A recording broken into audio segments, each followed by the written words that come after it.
So with that, thank you everyone for your patience. We will now begin the webinar.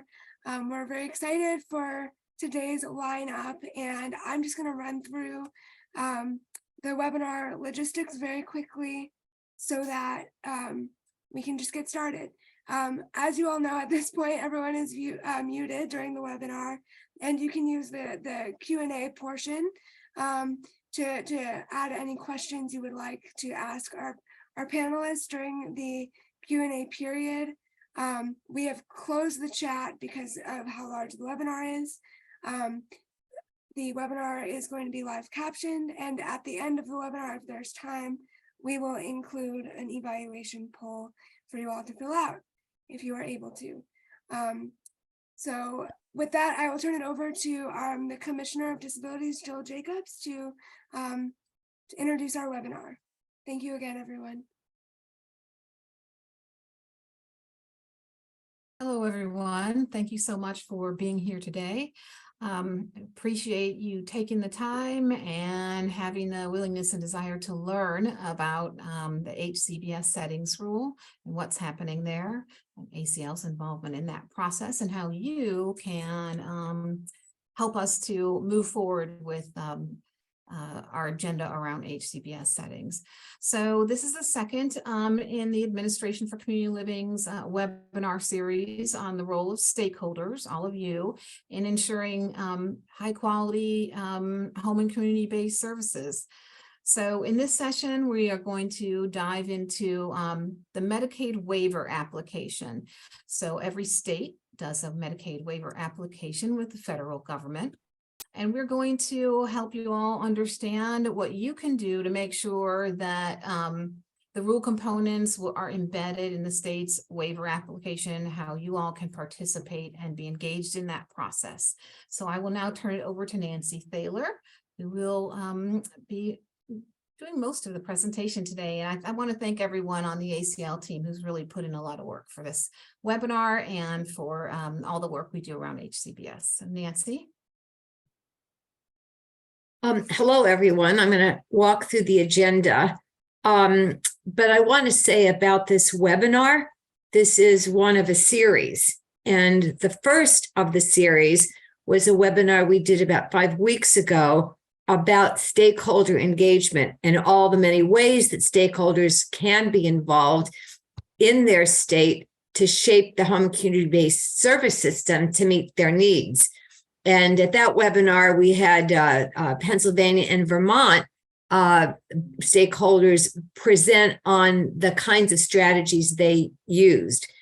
So this second one and the third and the fourth are about how to have an impact on the state's waiver application, which is probably one of the most dynamic ways that you can shape your state's system. So I'm going to talk about the waiver application, but today we're only going to talk about Appendix C. And then we're going to hear from stakeholders in Illinois from the PNA on how they got engaged in the waiver application in Illinois to make changes that they wanted to see. So next slide, Meredith. Okay, why is the waiver application important? The waiver application is a document that can, when you look at it, you can just want to yawn and close it up and go back to sleep because it's big, it's complicated, it has a lot of stuff in it. But it is maybe one of the, if not the most important document if you're going to rely on public services. It's one of the most important documents to be involved in and to know about and understand. So why is that? Well, it's because in that waiver application, it is where the state communicates who and how many people it's going to serve. So this is where they target the population. Might be children, might be only people over 65. It might be people with a traumatic brain injury. The state has the authority to target a population, a specific population, and to determine how many people it's going to serve. Maybe only 200, maybe only 400, maybe in the case of some waivers, 20,000. But it's in that waiver application where the state defines who and how many. It is also where the state identifies which services it's going to provide in that waiver. Again, this is a state option. The state has the authority to design this. So they might include supported employment services. They might not include supported employment services. There may be technology in that application. There may not be. But this is, in this application, is where they communicate what they intend to provide, including how much of it or how frequently that service is available. Another very important part of the waiver application are the protections. This is where the state communicates whether or not it's going to allow restrictive procedures, how it's going to manage incidents, how it's going to govern the administration of medication. So there are a number of elements that are, in effect, protections to health and safety that are in this application. It is in the application where the state commits or doesn't commit to self-direction, or whether family members can get paid. And the waiver application also is where the state must describe how it's going to follow the HCBS rule, which of course is where everybody's rights and are identified and the obligations of the states are identified. The bottom line is that once the state completes this waiver application and they submit it to CMS for review and approval, and that's usually a back and forth, questions about it, clarifications, but once that application is approved, it's in effect like a contract. It's the agreement that the state makes to the federal government about who they'll serve, how many they'll serve, what they'll provide, what the protections are, what the guarantees are, et cetera. So it's a very important document. And again, one that can be very complicated. So we're going to do this series of webinars focusing on key elements of that waiver application that you might find most useful. Next slide.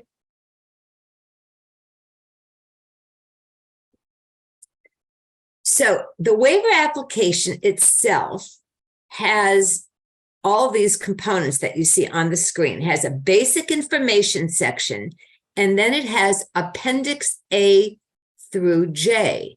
And each of those appendices is unique.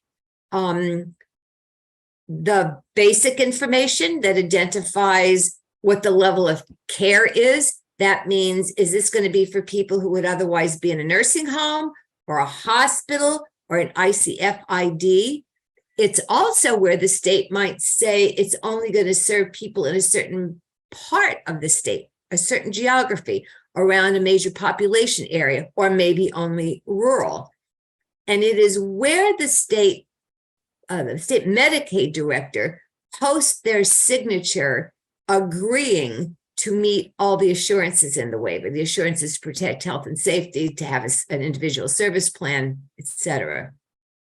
Appendix A is called Waiver Administration and Operation. This is where the Medicaid agency describes who's doing what, who's rate setting, who's doing eligibility, who's approving providers, and whether or not it's the Medicaid agency or a state operating agency like the DD agency or the aging agency, or whether there's another entity. So this is how they explain to CMS how they're going to manage the waiver. Appendix B is eligibility. It's where they describe in great length who's eligible financially and by condition or status. And then, if you can click again, Meredith, Appendix C should come up. Yep, there it is. Appendix C is the one we're going to be talking about today. This is the service appendices, everything about services. And I'm going to walk through a little bit here. Part D, if they complete that, it's because they're going to do, the state's going to do person-centered or self-directed services. I'm sorry, Part D is where they describe how they're going to do the person-centered service plan. We'll be doing that appendices the next webinar. Appendix E is where they describe participant direction. Appendix F is where they describe the rights of the people participating in the waiver. G are the safeguards. H is where they describe quality, and I and J are the sections about the finances of the waiver, how they're administering it to be financially accountable, and then demonstrating budget neutrality, which means showing that people getting services in the waiver would, if they were in the institutional option, otherwise cost more. So there's a lot of formulas in that. Next slide. Nancy, can I get you to pause for a second? I'm trying to transition over to our captioner card. Absolutely. Has entered. So if we could, if you guys would just enable your live transcription, you will then be able to see the card transcription. And Natalie, if you can just let me know if that's working.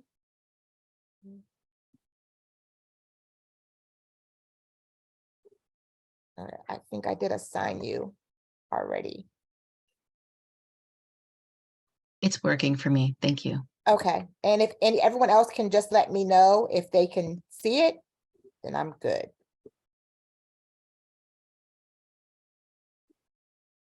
Great. All right, Thank you. awesome. Thanks, Marcia. Yes. And thank you for managing this entire webinar. We really appreciate all your technical assistance. Okay, so here we go. The services and specifications in Appendix C. I'm going to do screenshots of the waiver application. It's not the entire appendices, but the key elements. So one of the first things you see is this table that allows the state to check in a checkbox the service that they're going to provide and what they're going to call it. So a state may call the service whatever it wants, but the services listed on the left are the services that appear in the statute. These are the statutory waiver services. And as you can see, there are not a lot of them, but there is a range of them. I have them listed on the right. And there's also an other. So we can go to the next slide. I think click, and we'll see a little animation, Meredith, if you click on the right. Those are the services and the regulations. And then we have a category called other. Now, the next slide. This is the list of the statutory services that you just saw on the right side of the other screen. They are case management. Some people call that support coordination, service coordination, lots of different things. This is generally the service that is responsible for developing the service plan and monitoring. Homemaker, assistance in the home. A home health aide, assistance to the person. Personal care, assistance to the person with a little more intensity and responsibility. Adult day health, often called adult daycare or day service. Habilitation is identified as residential habilitation, what some people might call a group home. Day habilitation, which is not a lot different than the adult day health, but it is listed separately specific to habilitation. Pre-vocational services and supported employment. These are all models of habilitation under the general title habilitation. Education is allowed in the waiver, but not to replace what is already publicly available. Respite or respite care is a pretty common service across all populations. Day treatment and partial hospitalization, psychosocial rehab, and clinical services have a generally behavioral health bent. The live-in caregiver, and then other. Although it's not liver in care, it's live-in caregiver. Next slide. So other services, and this is what I thought you might be most interested in. So we have statutory services, and then we have other services. CMS published a while ago, something called the HCBS taxonomy. And there's a link at the end of the document. There were so many services that states provided under other, hundreds of them under other, that the taxonomy was created to categorize all the others into categories that would relate back to the statutory services. This is just some of them. You can see some pretty creative health and therapeutic services, nutrition, meds management, shift nursing, music therapy, equine therapy, a range of educational supports from just supplies, tutoring, to assistance in post-secondary education, home delivered meals, chore services, family training. In transportation, states might have just a mileage service where they reimburse by mileage, or they might reimburse something like Uber. Community transition services come under other. That is, those specific time-limited services that assist people in leaving an institution and going to the community. Interpreter services. And then for people in self-direction, the phrase goods and services tends to be a collection of things that the person themselves has authority to purchase when they see fit. So the other services, and that you as stakeholders, I'm sure, can imagine lots of services that you don't see listed here or that aren't in the statutory services. And I thought that the taxonomy would be a good reference document so that you could see, are there other states? Are there states that provide these other services? How do they define them? What are their limits, et cetera? So when you sit down as a constituency group and you look at that waiver application and what the state has included, you want to look at, will my needs be met? Or will the needs of people with significant disabilities be met? Or is this going to meet the needs of people who are physically disabled? Any unique needs, hearing impaired? You want to see whether or not the services are the services that are going to enable people to live an integrated life in the community, engage in their community, have friends, see their family, and have a really rich life. So that's just naming the service. Next slide.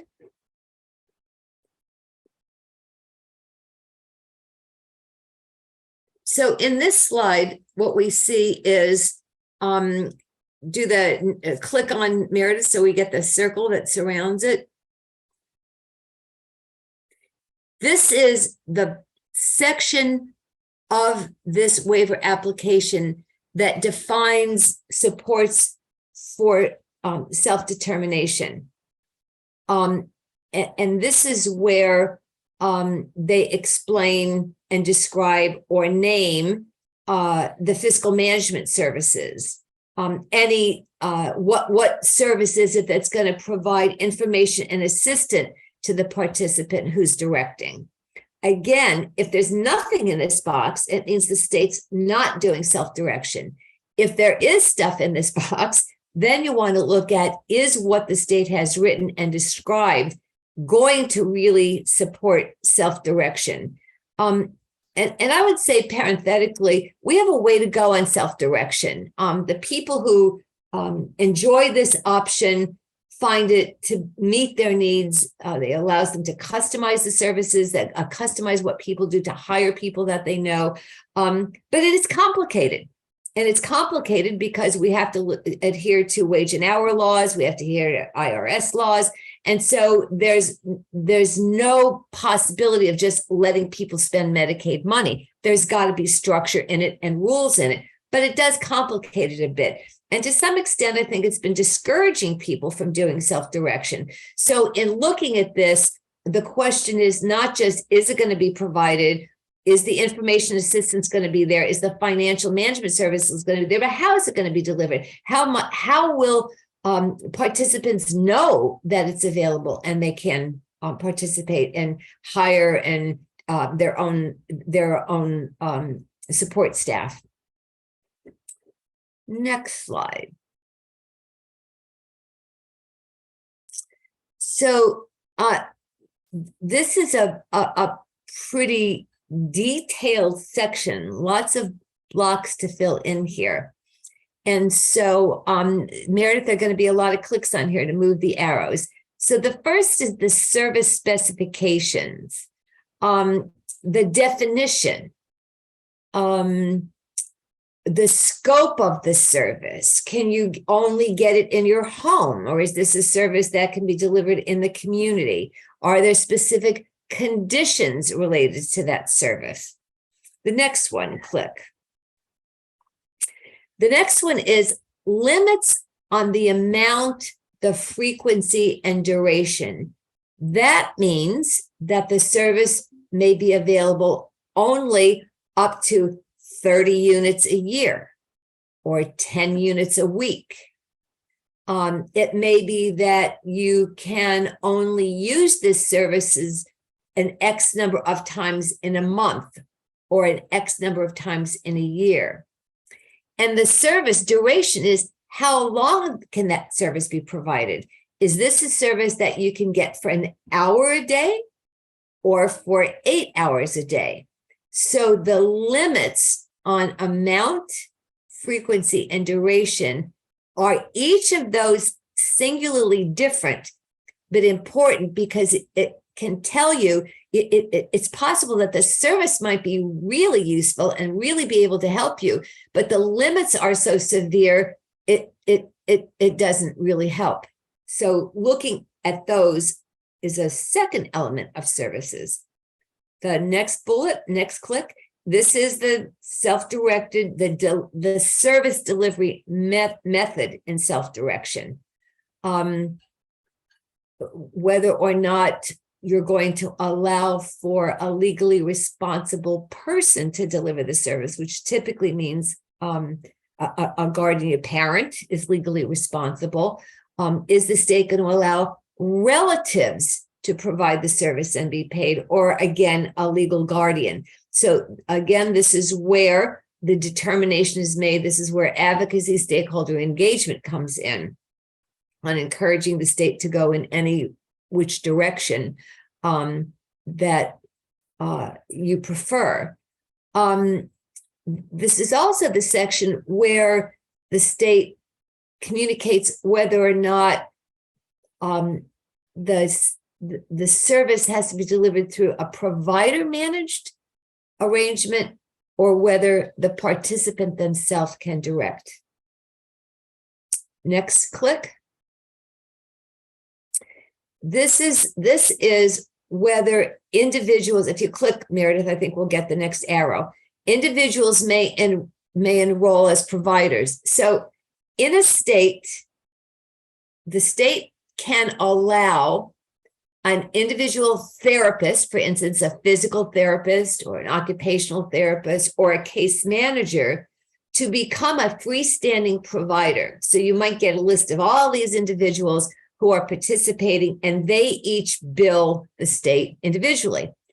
Or the state may choose, for efficiency purposes or quality purposes, to allow only the service to be only provided by an agency, a corporation that's incorporated, that's registered, that has certain responsibilities for payroll and supervision and hiring. So a state can decide which or whether they will allow providers to enroll in those one or both of those options. Provider qualifications. I would say this is really, really important. You and the state wants to be really clear about what qualifications the provider meets, what competencies do they have to have, what kinds of training. It's really easy if the state already has in its own statutes or regulations some type of license that's required or certification that's required. So typically, people on the sort of medical end, healthcare end of this of service world, people, PTs, OTs, nurses, cannot practice in the state unless they have a license. But that's not true of all providers in the home acute days waiver system. There may be typically For residential habilitation, there may be licensing standards. But for many things that don't occur in a facility or that are provided by people who do not have legal requirements to be credentialed, the state may publish its own requirements. For instance, everybody that does supported employment should have an ACE certificate, perhaps. Some standard that is the minimum standard that the provider has to meet. State may also have training requirements in addition to certification requirements. The next is who verifies the provider qualifications and how often are they verified? Do we inspect group homes once every 20 years or are we in them every year, every other year? Do we do a sampling? Who are the people who conduct that? Are they people who understand the regs in the population or not? Again, this is very easy when it is a kind of a statutory licensing requirement, as I said, for medical people. More narrative if it's more on the other end of typically not certified or licensed individuals. So this is where you get quality. This is what are the providers, who are they, how qualified are they going to be, who's going to be looking at them, verifying their qualifications. Again, a really important little section of the waiver application. Next page. Case management. If you were attended the webinar that the Center for Medicare and Medicaid Services did about 3 weeks ago, the webinar was about the findings they are discovering in their oversight of the home and community-based system and whether or not it's operating in accordance with the HCBS rule. And one of the major things they communicated as a concern is the person-centered plan and whether or not people responsible for the person-centered plan understand how to do it and are doing it.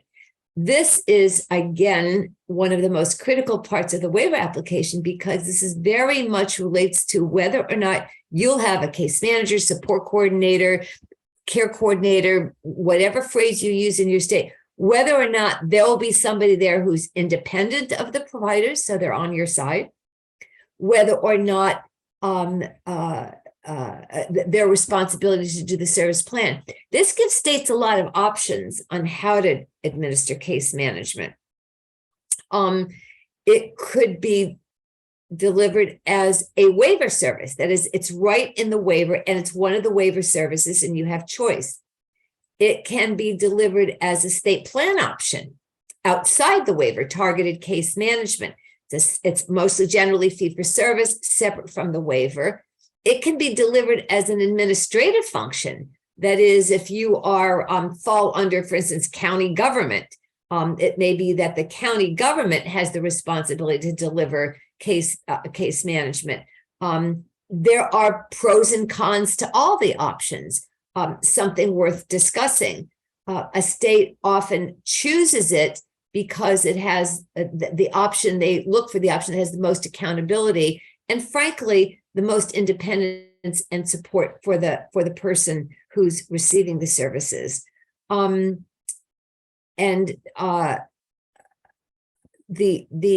there's no option not to have someone who's responsible to do the functions of case management. Next slide.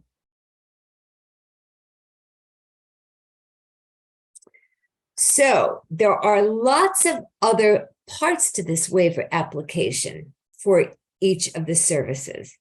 The first is how the states assure that there's a criminal history and background check. How are they doing that? How often do they do that? The second section has to do with an abuse registry screening. This is where the state would describe what they have in place, if they have anything in place, and how it operates. The next section is about services that are delivered in facilities and what the scope of those requirements might be. you can't expand this a whole lot, but it's a laundry list of protections or safety requirements in a facility-based program. Now, what you don't see there in that section when you go to the waiver application is you don't see any of the requirements that are now embedded in the HCBS rule. The right for people to lock their doors, the right for people to have guests when they want to, the free access to food, the freedom from restraint. That list of items is not at this point in the waiver application because they didn't exist when the waiver application was developed. So as you advocate as stakeholders for waivers when they are new or they renewed, you may want to bring up, how do we know in our waiver that residential providers are honoring all those aspects and components of the rule?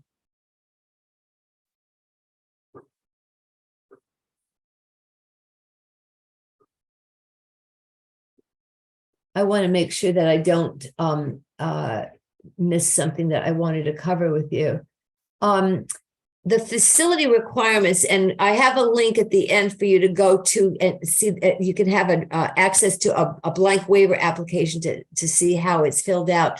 But in the facility sections, there are components about things like medication administration, use of restricted procedures, incident reporting. So a number of things that you would expect to see in residential regs are in there. Other areas in this Appendix C-2 have to do with personal care provided by a legally responsible relative, and the provisions that are going to be in place in those cases. This is where the state will say yes or no. They do make payment to legally responsible relatives, which relatives and under which conditions. And this has become highly relevant. It certainly did during COVID. And a number of states expanded their option here to pay legally responsible relatives because of the difficulty of securing direct support staff, which really hasn't changed a lot. The workforce issues have really compelled states to expand this option more than they have in the past. It is an option. Paying relatives and legal guardians has incredible strengths, but the state also needs to build in cautions because the arrangement between a relative and an individual can be compromised. Things as simple as the relative needs the income, but the person may or may not want the service delivered then. And it's difficult when hiring relatives, sometimes more difficult than with strangers, to be definitive about what you want, what you don't want, what you'll allow, what you won't allow, what you'll pay for, what you won't pay for. So those and these kinds of sections of the waiver application are not simply important to comment on, but hopefully engage in deliberations with the state. That is, if they don't already have a public process, is to ask to sit down and deliberate how the state should approach those segments of the waiver. Next slide. Yes, all the arrows. Appendix C4 and C5. We're going to do clicks on this. First click, Meredith, is limiting by dollar. So states can put dollar amounts on limiting services, and the options can be by dollar amount per total population. That is, we won't spend any more than this on these 20,000 people. There can also be a limit, if the state chooses, by each person. We won't spend any more than $75,000 per person. So if a person's needs exceed that, the state has to figure out how it's going to meet those extra needs that exceed what is able to be provided within that specific amount of money. Again, I want to make sure that I cover all of the areas.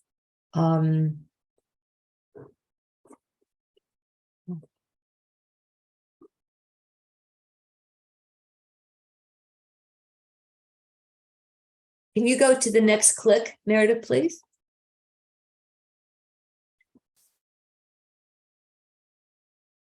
The home and community-based settings.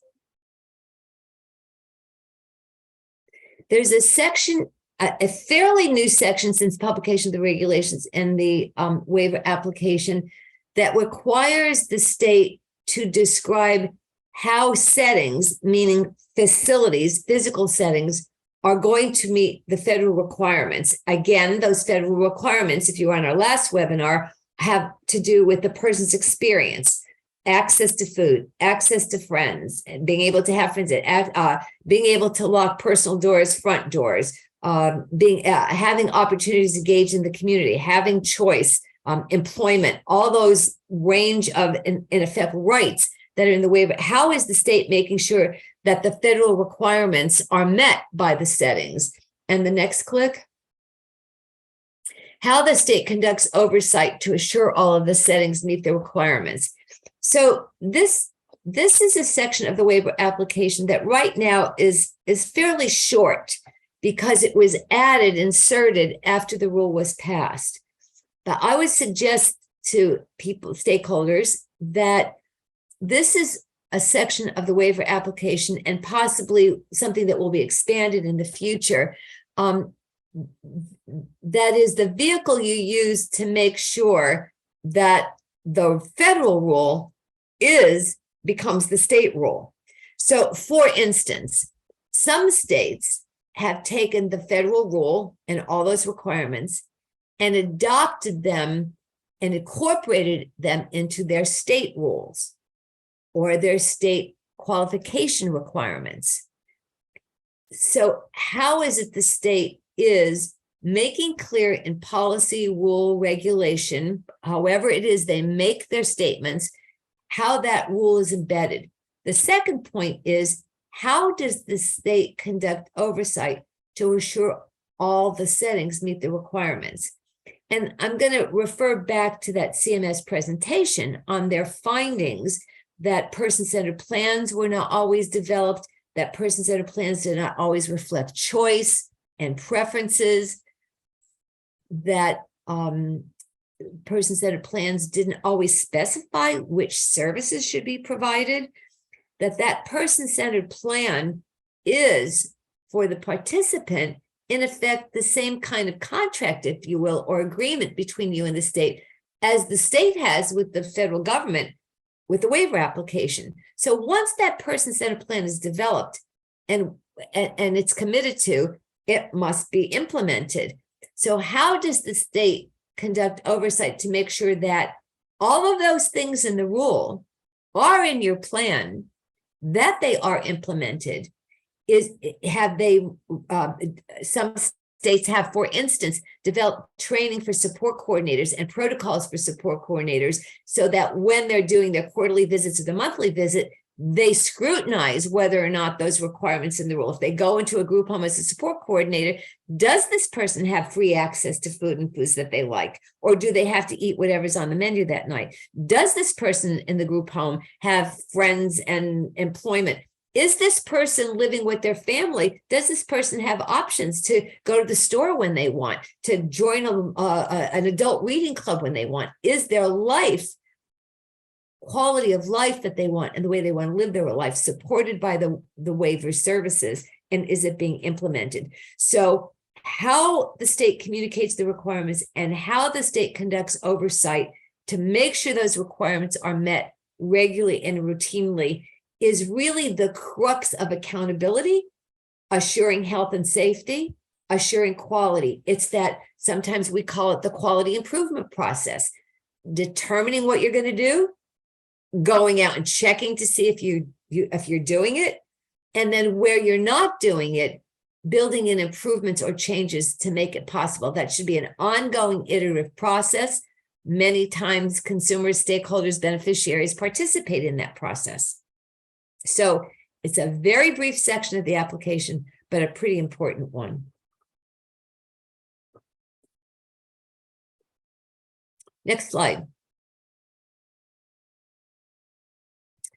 So, this kind of reiterates the early slide. So why it's important. Again, this is where the state proposes when it's a new waiver or when it's an amended waiver. They are proposing to the federal government who they're going to serve, how many people they're going to serve, which of the services or what kinds of services they're going to provide, how much of that service they're going to provide, how they're going to protect people's health and safety and assure that the waiver rule is being implemented, whether or not they're going to allow self-direction and how they're going to do self-direction. And again, once the state approves that waiver application, the state has to implement it the way it's approved. And an important thing to remember is if something's not in that waiver application and approved by the feds, it can't be provided. The state cannot provide something in the waiver application that was not in the waiver application to begin with. CMS fully expects there to be public input into the development of that waiver application through input and comment period. The waiver application even asks the state, how did they engage the public? Where did they get public input? So it's not just a nice thing, it's an expected thing. It's expected that you are engaged. Next slide.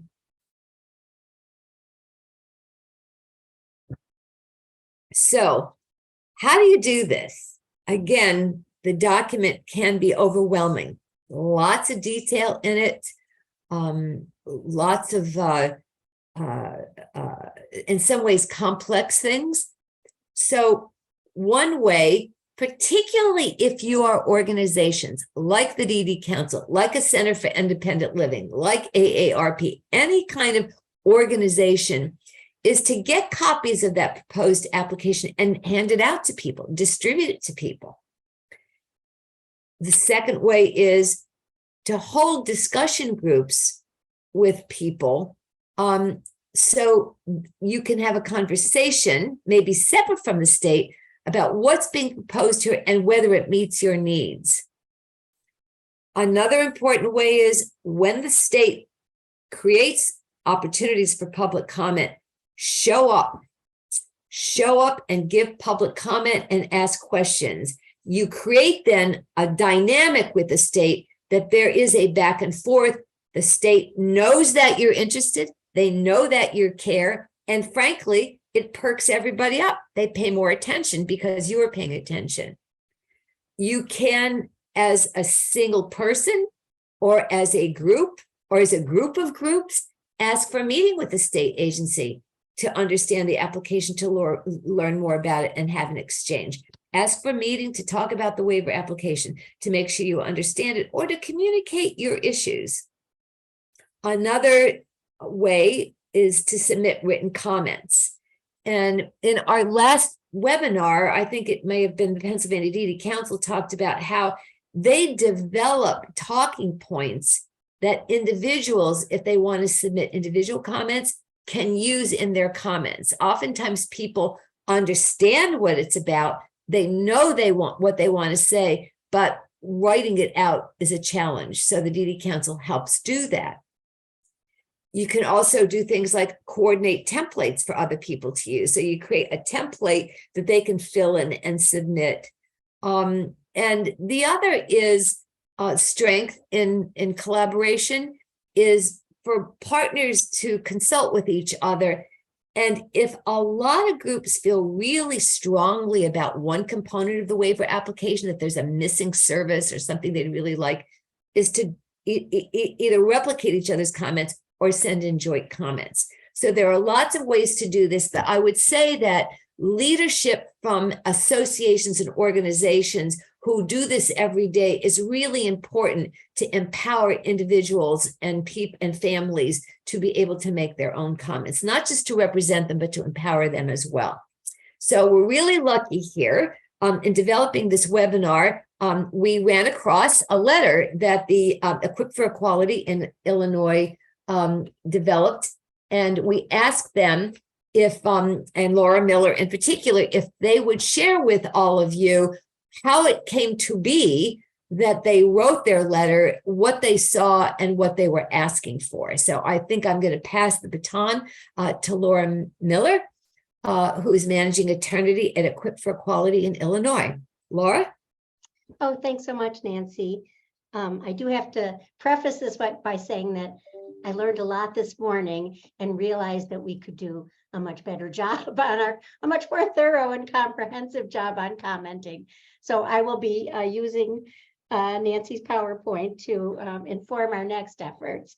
But yeah, I'm going to talk about how and why we got involved in commenting on waivers.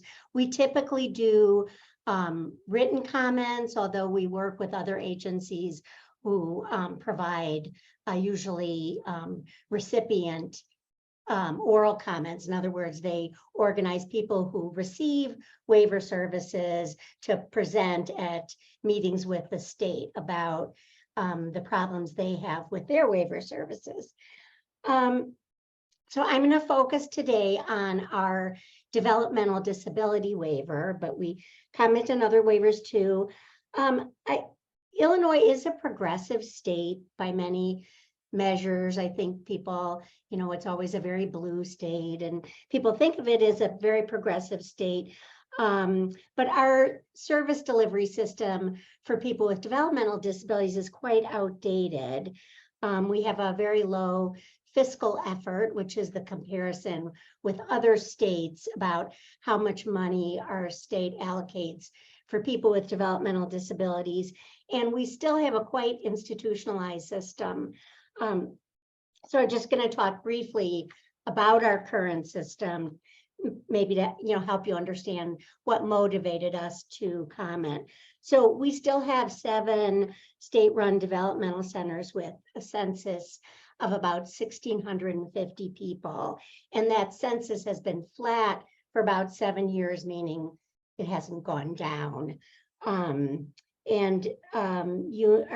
Public Employees Union and parents groups have been very opposed to closing institutions or even to downsizing. As I know everyone knows, the SODCs are extremely expensive to run, and they take away money that could be invested in the community system. And I think probably fair to say that most states that have a robust community system no longer have a lot of investment in the SODC system. They've either closed the large institutions or combined them or significantly downsized the number of people in the institutions. Our institutions, like most in the country, are very expensive to run, about over $300,000 per person per year. And they're very restrictive. They're on campuses. People don't have any community options. And then we've had many national stories recently about neglect and abuse at Choate Developmental Center, which is in the southern part of Illinois. And then we have about 3,500 people in private ICFDDs, and our Division of Developmental Disabilities sends people there, but does not monitor those facilities for quality.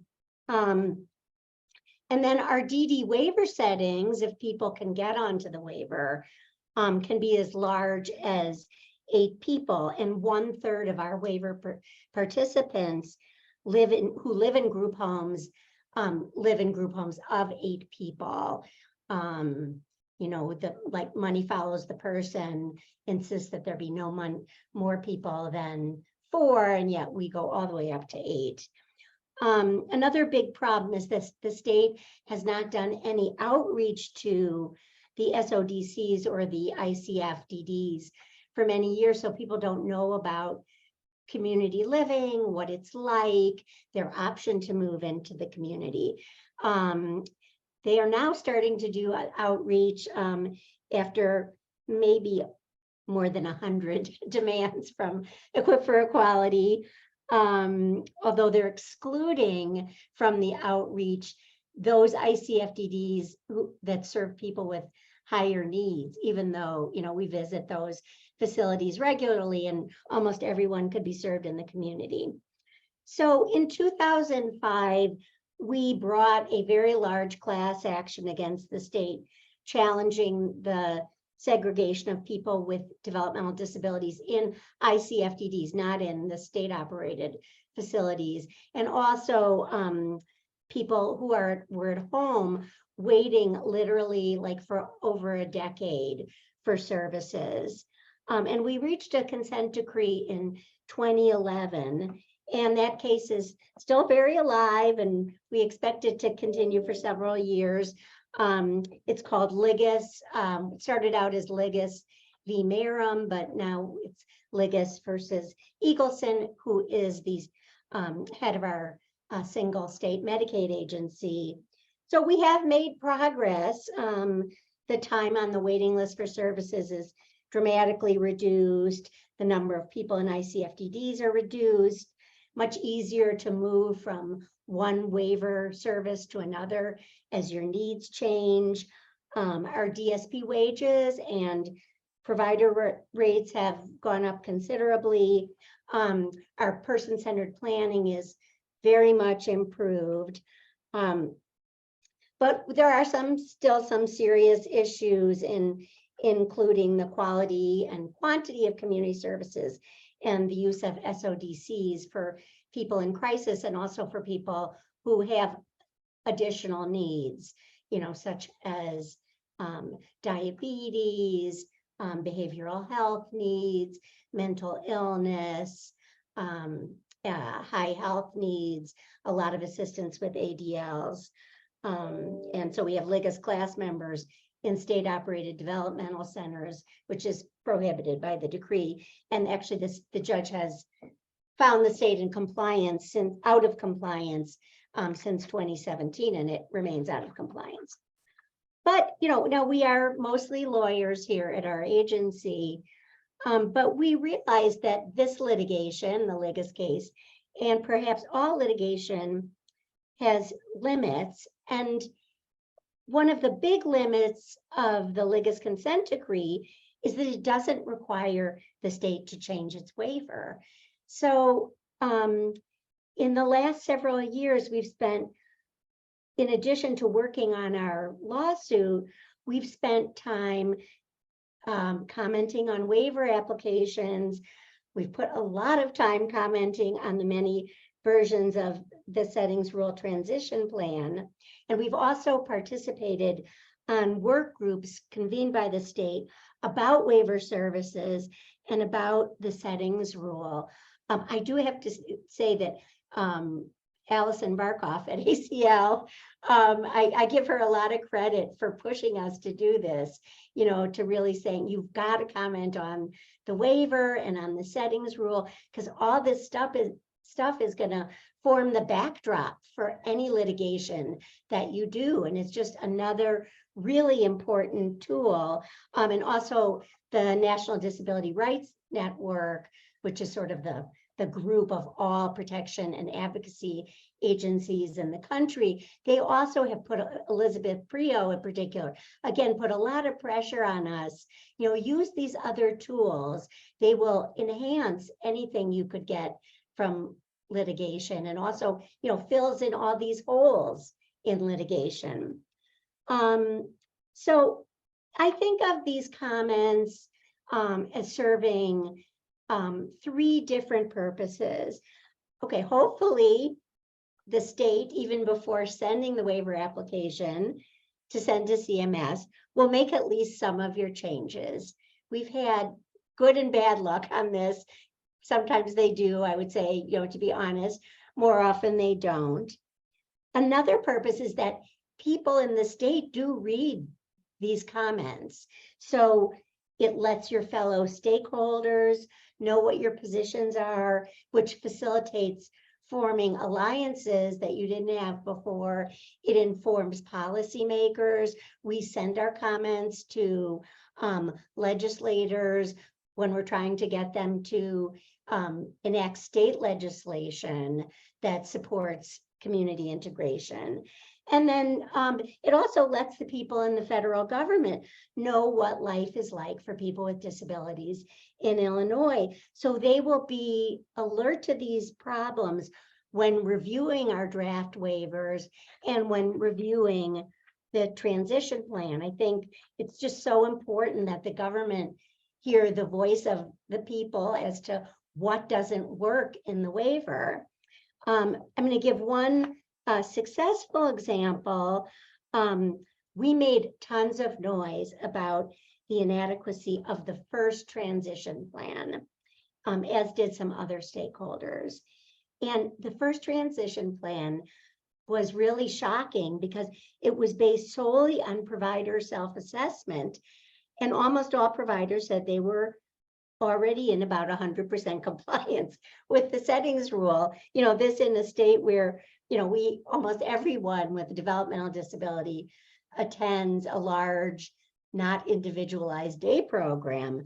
So we and many others made a lot of noise about, you know, this can't be done solely through self-assessment. This assessment went so far as to say, do people with disabilities feel comfortable raising complaints with you?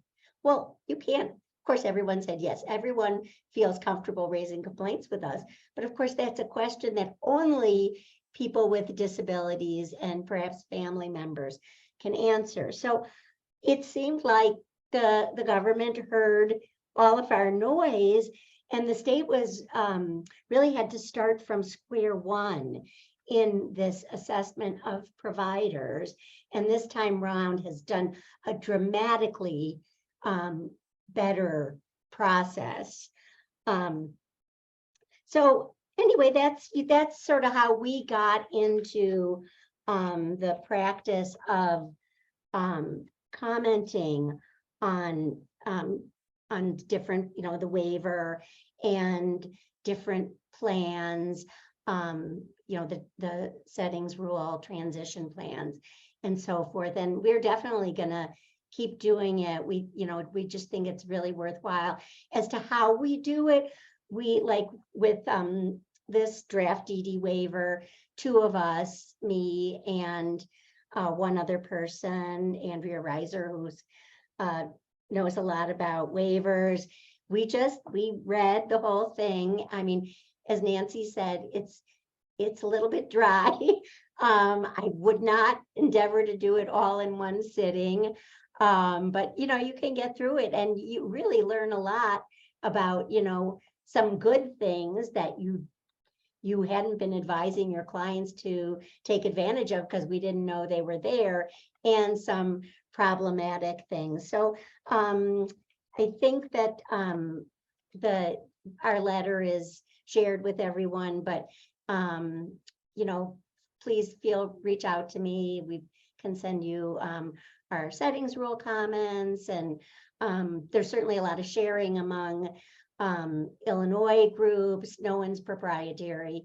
We share all our ideas and comments. So and I'm just Laura, Laura, at equipforequality.org, if anyone wants to reach out. Okay, thanks.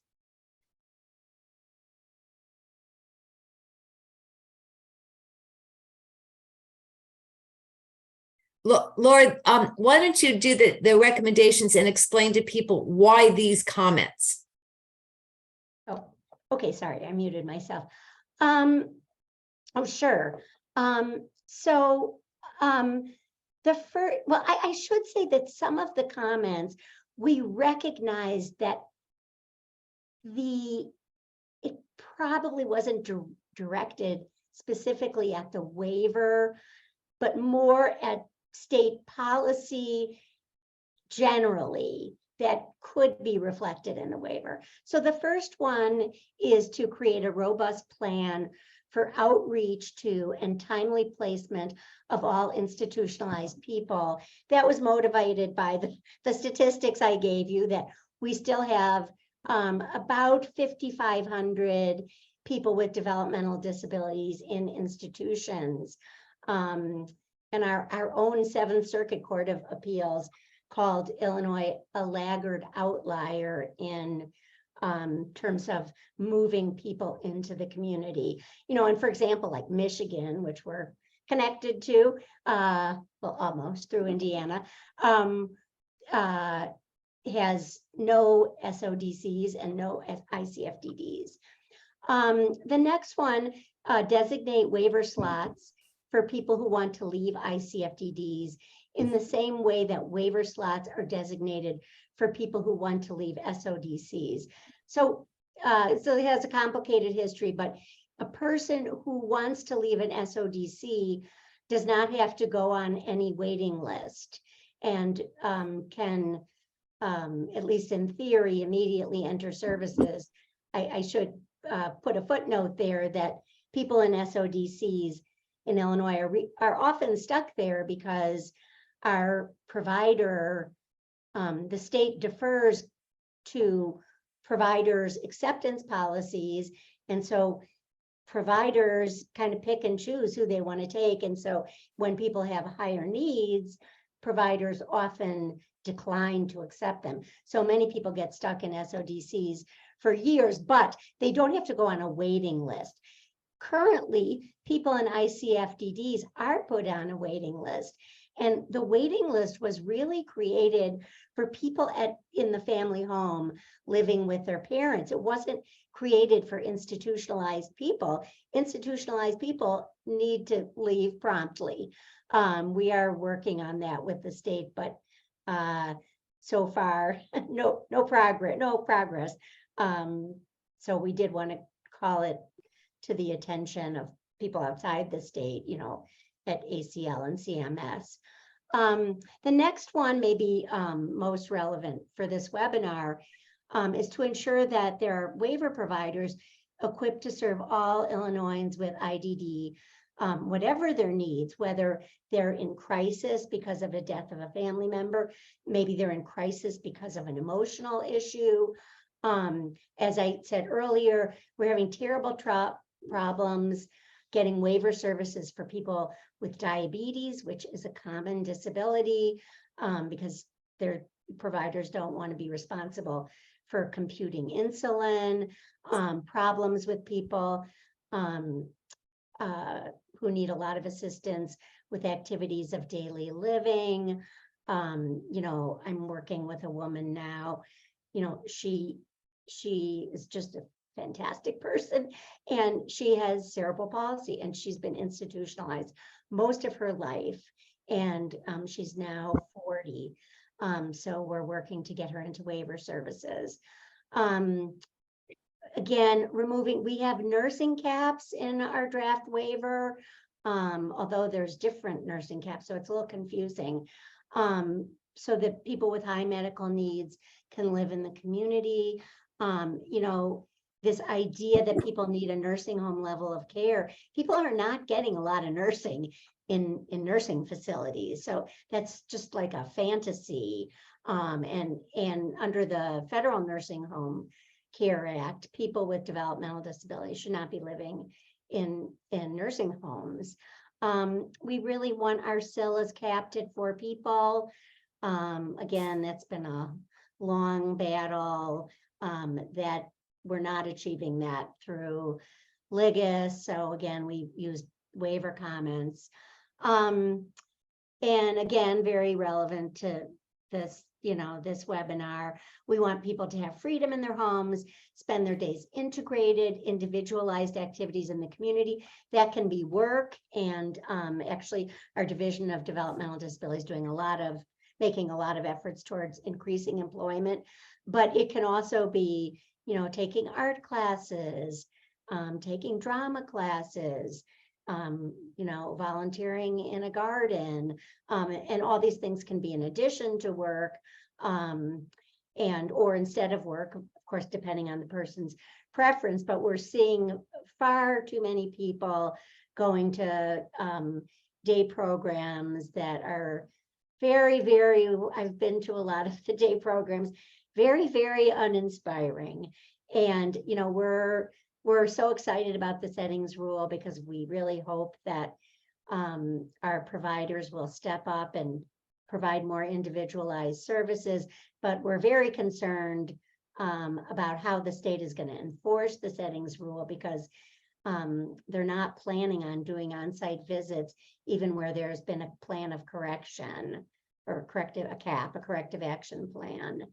And we want, you know, the maximum amount of individual employment support. Like 5 hours a day is not enough if a person works 8 hours a day, 2 days a week. Then the next one is creating a monitoring program to ensure that where people are truly competitive and integrated. We don't want to see, you know, all of our folks with developmental disabilities, you know, working night shifts, cleaning, you know, department stores in teams, you know, perfectly honorable work, but where is the contact with the communities? There's no customers there and there's no other employees there. So we really want to look at more integrated employment settings. We have What? I'm sorry to interrupt. We are at just about 10 minutes left in the webinar. Okay. So we'll leave a little bit of time for questions. Oh, sure. You wouldn't mind wrapping up in a minute? Oh, sure. Just the last ones are lifting caps on mental health services and other types of home services. More clarity on how to complain about services and to appeal. And then finally, really monitoring proactively to make sure that community settings meet people's needs. So that's it. Thank you very much. Thank you so much, Laura. And now we will enter into our Q&A period. And here's some more information. Well, I was going to start with that there are a few technical questions in the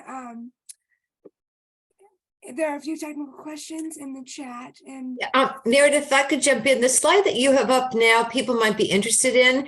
The first link is where you can find every single state's waiver application. You can see the application, the approval letter. So if you want to see what other states are doing, and I would say hold on to that link because it's not so easy to find if you go to the CMS website. The second link, big one, is to a page that has on the left side that little blue insert. So when you go to that the page with the large link, you click on 1950C waiver application. It'll come up on the left, and on the left you will see the taxonomy that I talked about that has the category of all the definitions. And at the very bottom, you will click on and you will see the waiver application and the technical guide. So this is the toolbox for the waiver. thank you, Nancy. We also had a question about the public comment period and how typically long they last, about 30 days. The question was, is there flexibility generally in states for the public comment period to be longer if needed? I'm sorry, could you read it again? Sure. The question was related to the public comment period, and sometimes the period being too short of about 30 days. Is that typically standard, or can it be extended sometimes? So at this point in time, there's not a regulation in the federal rules that govern participant in public input. There is simply in the waiver application, in the beginning of it, the state has to describe how they do it. So I would say that, like so many things in the waiver, it's up to the state, and you need to advocate for the kind of public comment period you need. Okay, thank you, Nancy. Another, there were a few questions related to care work and self-direction. One question was, how does the state limit the use of family members for self-directed services? Is this a federal or state decision? it's completely a state decision on whether or not to pay family members and how much to pay them.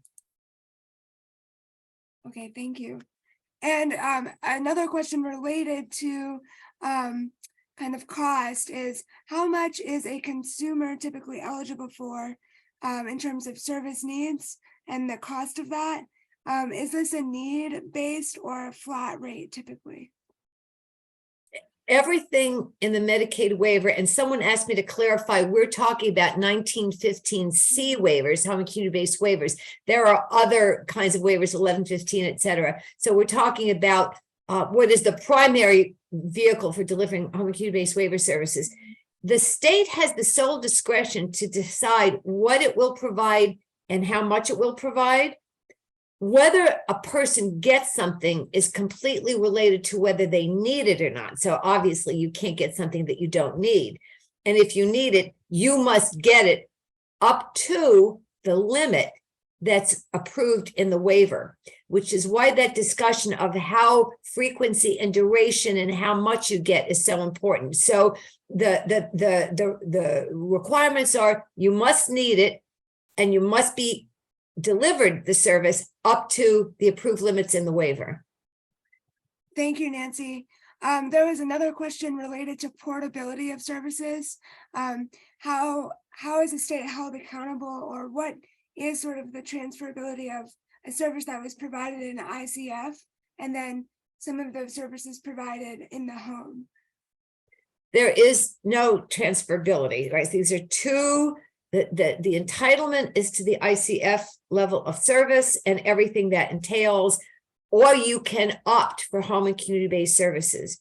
When you opt for home and community-based services, that begins the process of conducting a needs assessment and developing an individual support plan that identifies the services that you need, the risks that you may have and how to mitigate them, specifies the services, the frequency and duration, and that becomes the template that determines what each individual gets. It's need and what's available in the waiver to meet that need. And I should say one qualification: if a waiver for some reason does not have the services or the amount of services that will keep people healthy and safe, the state cannot enroll that person in the Medicaid waiver. You've got to be able to keep that person healthy and safe and meet their basic needs. Thank you, Nancy. We have time for probably one or two more questions. Here's a question. The information pertains to the 1915C waiver application that you mentioned, but the question is, will more information be provided for other Medicaid programs, such as Community First Choice or 1915I? Or do you have suggestions for this information to be applied to those Medicaid program applications? So at this point, we are only doing these series of webinars on the 1915C waiver application. So at this point, there aren't any plans to do anything beyond that. Okay, thank you. Marcia, how long does the poll typically take? Should we transition into that, or is there time for more questions? It's 1:55. So it's up to you guys. They can answer the poll. The webinar will still be up until I end it. So if you want to take like 2 more questions and then I can launch the poll, that's fine. Okay. This is Jill. I can quickly answer many of the questions that were in the Q&A. You were asked for the links to be placed in the you asked for the links to be placed in the chat. We cannot do that, but I did. If you go to the Q&A and you click at the top where it says answered, you will be able to see the answers to those questions. Yes, thank you, Jill. I was gonna say that at the end, but thank you for raising that. I've posted the links in everywhere that someone has asked. I've posted. Oh, okay, great, there. thank you. I can also post it in the chat. It is a link for the ACO website, and the HCBS page is posted in the chat as well. Okay.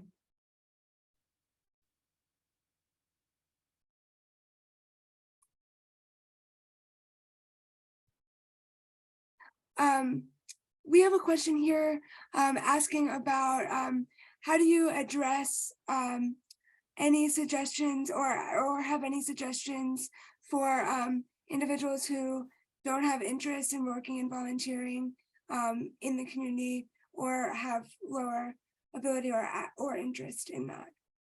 Is the question about people who are not interested in doing it? Correct. Not Yeah, interested. the Medicaid waiver is about providing opportunities for people to live the life they want. And if people choose not to be engaged in the community, that is certainly people's right to choose that. It doesn't change the fact that the support coordinator, case manager has an obligation to continually, as the year passes or the years pass, make sure that you know it is what you're not choosing. Make sure you know what the options are and what kind of things are possible. But nobody has to do anything they don't want to do. Thank you. All right, with that, Marcia, will you go ahead and share the poll? But again, thank you so much to our speakers today for such an informative webinar. Just to reiterate, we will be posting the materials from this webinar on our ACL webpage. I have the link posted in the chat, and you will also find the link to the webinar Nancy mentioned, the CMS webinar Nancy mentioned, on that page as well. So thank you again, everyone, and to especially our speakers.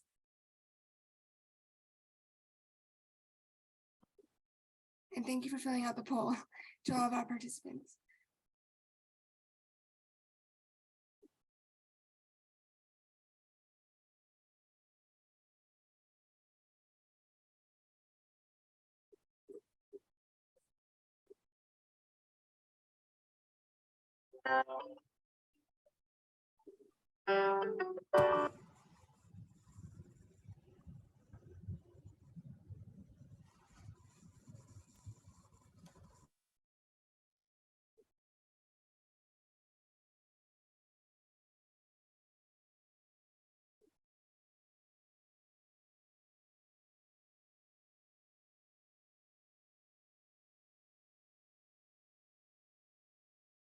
I'm seeing some questions come through.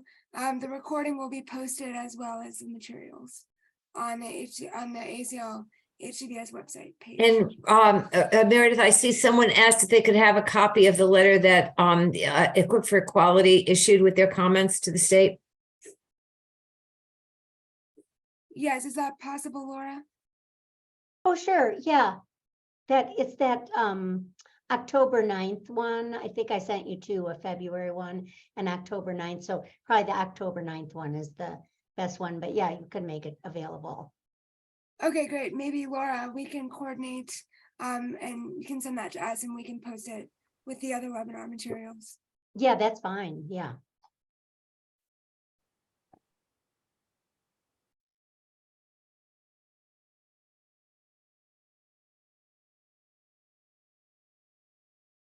Well, great. Thank you again, everyone.